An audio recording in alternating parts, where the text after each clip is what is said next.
Shalom, saudara yang dikasihi Tuhan Yesus Kristus. Selamat pagi, salam sejahtera buat saudara semua dimanapun saudara berada. Damai dan sukacita oleh Roh Kudus melimpah senantiasa dalam hati dan kehidupan saudara semua. Sebelum kita mendengarkan renungan firman Tuhan, mari sama-sama kita satukan hati dan berdoa. Bapa Sorgawi, Bapa di dalam nama Tuhan Yesus Kristus, Bapa yang selalu baik, setia, dan mengasihi kami mengucap syukur untuk pagi hari ini. Tuhan sudah membangunkan kami kembali dengan tubuh yang sehat dan kekuatan baru Tuhan berikan. Kami percaya ada berkat-berkat yang baru yang Tuhan sediakan bagi kami sepanjang hari ini. Saat ini Tuhan, kami mau mendengarkan kebenaran firman-Mu. Jamah hati kami, berikan kami pengertian untuk dapat memahami akan firman-Mu. Terima kasih Tuhan. Dalam nama Tuhan Yesus kami berdoa. Haleluya. Amin. Saudara yang dikasihi Tuhan, nats Alkitab kita pada saat ini terdapat dalam Injil Lukas pasal 11 ayat 1-13. Saudara dapat membacanya secara pribadi kemudian kembali kepada renungan ini. Saya akan membacakan Lukas 11 ayat yang ke-13. Tertulis demikian. Jadi jika kamu yang jahat tahu memberi pemberian yang baik kepada anak-anakmu, apalagi Bapamu yang di sorga, Ia akan memberikan Roh Kudus kepada mereka yang meminta kepadanya. Saudara yang dikasihi Tuhan, berapa sering kita meminta untuk dipenuhi Roh Kudus dalam doa-doa kita secara pribadi? Perlu kita akui bahwa hal ini jarang kita minta. Padahal hidup yang dipenuhi Roh Kudus merupakan kehidupan yang ideal sebagai orang beriman. Peristiwa pencurahan Roh Kudus pada hari Pentakosta merupakan kejadian yang mengubahkan para murid. Dari yang tadinya tidak berani, bimbang, dan tidak mengerti, menjadi orang-orang yang berani untuk berbicara tentang firman Tuhan, tidak ragu-ragu, dan memiliki pengertian adikodrati tentang penebusan Kristus, keselamatan dan kehidupan kekal, serta berbagai perkara rohani yang berhubungan dengan kehidupan di bumi. Mereka melangkah dalam hikmat dan kuasa Roh Kudus. Memang saudara, setiap kita yang percaya kepada Tuhan Yesus Kristus telah memiliki Roh Kudus di dalam kita.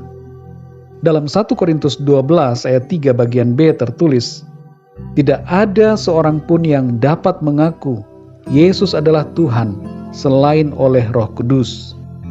Namun demikian, tidak cukup sampai di situ saja. Kita harus penuh dengan Roh Kudus. Dalam Efesus 5 ayat 18 bagian B tertulis, hendaklah kamu penuh dengan roh. Kehidupan yang dipenuhi dengan Roh Kudus akan memampukan kita menjalani kehidupan dalam iman, pengharapan, hikmat, sukacita, dan damai sejahtera, dan menolong kita untuk mengambil sikap yang benar dalam menghadapi berbagai situasi. Saudara yang dikasihi Tuhan, dalam Lukas pasal 11 ayat 1-13 ini, Tuhan Yesus mengajarkan bagaimana berdoa. Dan beberapa sikap dalam doa perlu kita miliki ketika kita meminta kepada Tuhan, khususnya ketika meminta Roh Kudus untuk memenuhi kita. Sikap itu adalah pertama, meminta tanpa rasa malu. Jangan sungkan dan malu saudara untuk meminta kepada Tuhan. Yang kedua, minta dengan tekun. Jangan putus asa ketika belum mendapatkan jawaban doa.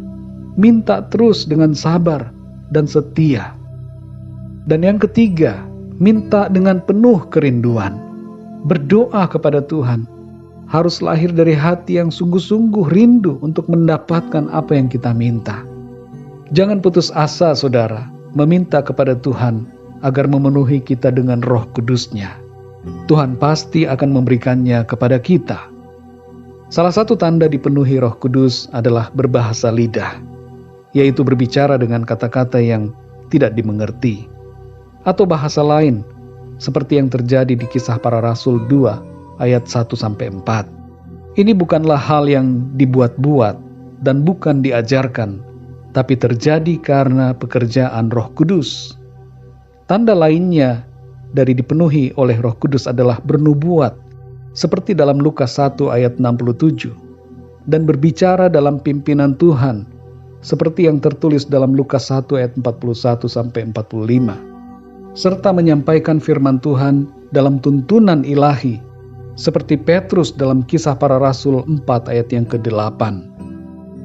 Saudara yang dikasihi Tuhan, tanda-tanda lainnya lagi yang terutama dari hidup yang dipenuhi oleh Roh Kudus adalah adanya buah-buah roh dalam kehidupan, sebagaimana tertulis dalam Galatia 5 ayat 22, yaitu kasih, sukacita, damai sejahtera, kesabaran, kemurahan, kebaikan, kesetiaan, kelemah lembutan, dan penguasaan diri.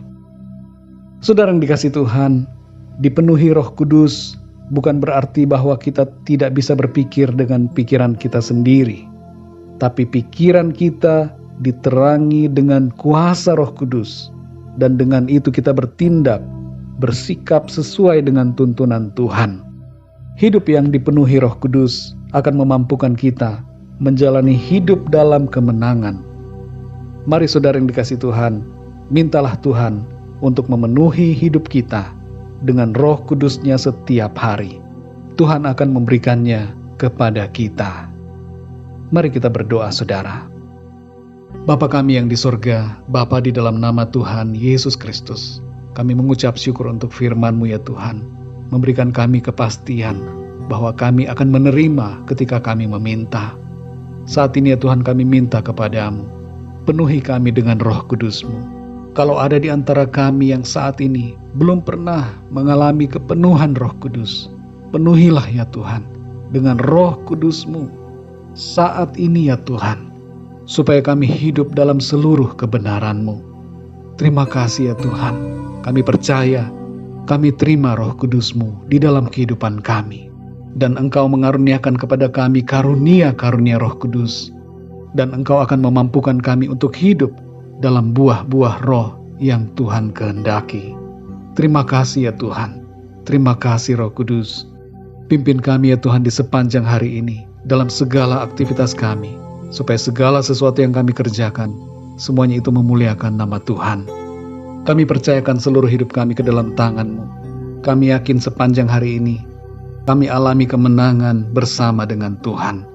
Terpujilah nama-Mu ya Bapa, dalam nama Tuhan Yesus Kristus, Tuhan dan Juru Selamat kami berdoa dan mengucap syukur. Haleluya, amin.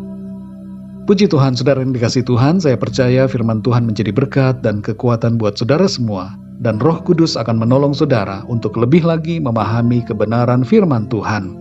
Tuhan Yesus memberkati saudara semua. Sampai jumpa dalam renungan yang berikutnya. Haleluya.